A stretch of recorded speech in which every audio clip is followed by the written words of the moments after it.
சென்னை போரூரில் சட்டவிரோதமாக மண்ணேற்றி வந்ததாக பறிமுதல் செய்யப்பட்ட லாரி காவல் நிலையத்திற்கு கொண்டு செல்லப்பட்ட நிலையில் காவல் நிலைய காம்பவுண்ட் சுவர் மீது கவிழ்ந்து விபத்திற்குள்ளானது. இதுகுறித்த கூடுதல் விவரங்களை எமது செய்தியாளர் ஜெயஹரீஷ் வழங்கிட கேட்கலாம். ஜெயஹரீஷ், வணக்கம். மேலும் விவரம்.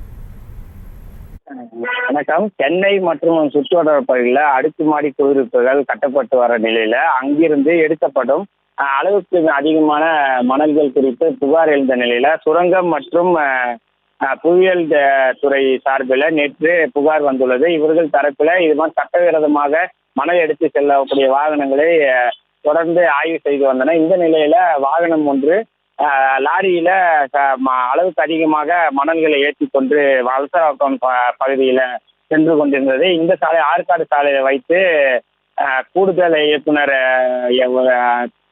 சட்டம் புவியியல் மற்றும் சுரங்கத்துறை அதிகாரி ஒருவர் நேற்று இரவு அவரை பறிமுதல் செய்துள்ளார். இந்த மணல் லாரியை போரூர் SRMC காவல் நிலையத்திற்கு அவர் ஒப்படைத்துள்ளார். அப்போது காவல் நிலையத்தை வெளியே சுற்றுச்சூழல் அருகே இந்த வாகனமானது நிறுத்தப்பட்டுள்ளது. அந்த மணல் லாரி மழைநீர் கால்வாய் மீது நிறுத்தப்பட்ட நிலையில அதீத பாரத்துடன் கொண்ட மணலோடு இருந்தது. இதில் அந்த கால்வாய் உடைத்து கொண்டு காவல் நிலைய சுற்றுச்சுவர் மீது இந்த லாரியானது சாய்ந்ததால் பெரும் விபத்தானது ஏற்பட்டுள்ளது. இந்த விபத்தில் யாருக்கும் எந்த விதமான காயங்களும் ஏற்படவில்லை. மேலும் இந்த சுற்றுச்சுவர் காவல் நிலைய சுற்றுச்சுவர் மற்றும் பெயர் பலகை முற்றிலுமாக சேதமடைந்துள்ளது.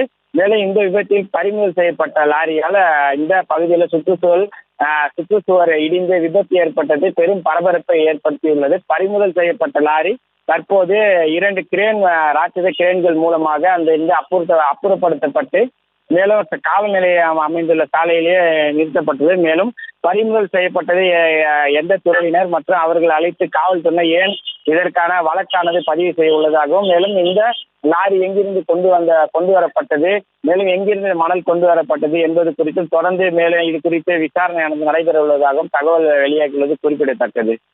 விவரங்களுக்கு நன்றி ஜெயஹரீஷ். செய்திகளை உடனுக்குடனும் துல்லியமாகவும் தெரிந்து கொள்ள சப்ஸ்கிரைப் பண்ணுங்க.